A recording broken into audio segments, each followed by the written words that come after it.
നമസ്കാരം. പ്രവാസി മലയാളി വാർത്തയിലേക്ക് സ്വാഗതം. ഒമാനിലെ നിസ്വായിലുണ്ടായ വാഹനാപകടത്തിൽ 2 മലയാളികൾ ഉൾപ്പെടെ 3 നഴ്സുമാർ മരിച്ചു.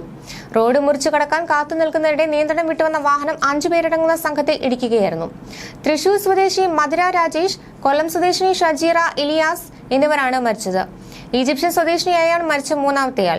പരിക്കേറ്റ മറ്റു 2 നഴ്സുമാരെ ആശുപത്രിയിൽ പ്രവേശിപ്പിച്ചു. മസ്കത്തിൽ നിന്ന് 15 കിലോമീറ്റർ അകലെ ദാഖിലിയ ഗവർണറേറ്റിൽ പ്രാദേശിക സമയം ഉച്ചയ്ക്ക് 1:15-നാണ് അപകടമുണ്ടായത്. നിസ്വ ആശുപത്രിയിൽ നിന്ന് ജോലി കഴിഞ്ഞ താമസ സ്ഥലത്തേക്ക് നടന്നു പോവുകയായിരുന്ന നഴ്സുമാരാണ് അപകടത്തിൽപ്പെട്ടത്.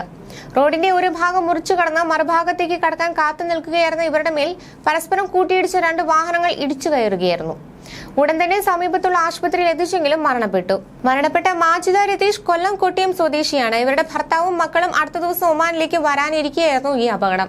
ഇരിങ്ങാലക്കുട സ്വദേശി ഷർജയാണ് മരിച്ച മറ്റൊരു നഴ്സ്. ഇവരും ഇതേ ആശുപത്രിയിൽ ജോലി ചെയ്തു വരികയാണ്. മരിച്ച മൂന്നാമത്തെയാൾ അമാനി ഈജിപ്ത് സ്വദേശിയാണ്. പരിക്കേറ്റ 2 നഴ്സുമാർ മലയാളികളാണ്. ഇതിൽ ഒരാളുടെ നില അല്പം ഗുരുതരമാണ്. റോയൽ ഒമാൻ പോലീസും ഹെൽത്ത് മിനിസ്ട്രിയും അടിയന്തര ഇടപെടലുകൾ നടത്തിയിരുന്നു.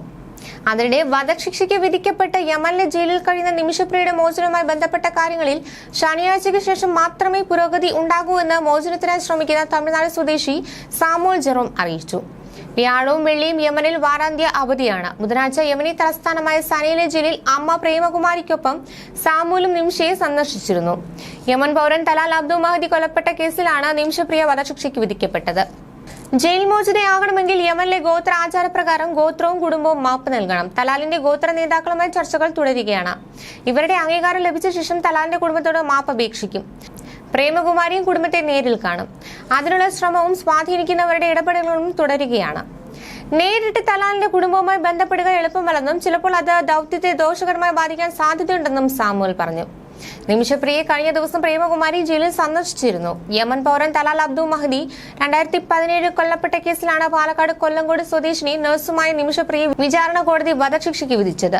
നഴ്സായി ജോലി ചെയ്യുന്നതിനിടെ സ്വന്തമായി ക്ലിനിക് തുടങ്ങാൻ സഹായ വാഗ്ദാനമായി വന്ന യുവാവ് പാസ്പോർട്ട് പിടിച്ചെടുത്ത് ഭാര്യയാക്കി വെക്കാൻ ശ്രമിച്ചതാണ് കൊലപാതകത്തിൽ നയിച്ചത്. ക്രൂരമായ പീഡനത്തിന് ഇരയായിരുന്ന നിമിഷ ക്ലിനിക്കിൽ ജോലി ചെയ്യുകയായിരുന്ന യുവതിയുടെയും മറ്റൊരു യുവാവിന്റെ നിർദ്ദേശപ്രകാരം അമിത ഡോസ് മരുന്ന് കുത്തിവെച്ച് മരണത്തിനിടയാക്കുകയായിരുന്നു. മരുന്ന് കുത്തിവെക്കുന്നതിന് സഹായിച്ച തദ്ദേശീയായ നഴ്സ് ഹാൻ ഇതേ ജയിലിൽ ജീവപര്യന്തം ശിക്ഷ അനുഭവിക്കുകയാണ്.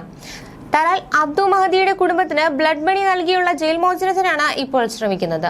കൊല്ലപ്പെട്ട തലാലിന്റെ നാട് ഹൂതി വിമതരായ ഇസ്ലാമിക ഗോത്രവർഗക്കാരുടെ നിയന്ത്രണത്തിലുള്ള പ്രദേശമാണ്. കടുത്ത ഇസ്ലാം നിയമങ്ങൾ പിന്തുടരുന്ന വിഭാഗമാണ് ഇവർ. അതുകൊണ്ട് തന്നെ കൊലപാതകത്തിനേക്കാൾ കൂടുതൽ ഇവരെ പ്രകോപിപ്പിക്കുന്നത് കൊലപാതക ശേഷം മൃതദേഹം വികൃതമാക്കി എന്ന കുറ്റമാണ്. ദയാദനം സ്വീകരിക്കുന്ന കാര്യത്തിൽ തലാലിന്റെ കുടുംബത്തിലെ 2 അംഗങ്ങളാണ് എതിര് നിൽക്കുന്നത്. ഈ 2 പേരൊഴികെ മറ്റുള്ളവരുടെ സമ്മതം ലഭിച്ചിരുന്നു. യമനിലെ നിയമപ്രകാരം കൊല്ലപ്പെട്ടയാളുടെ കുടുംബം മാപ്പ് നൽകിയാൽ പ്രതിക്ക് ശിക്ഷ ഇളവ് ലഭിക്കും.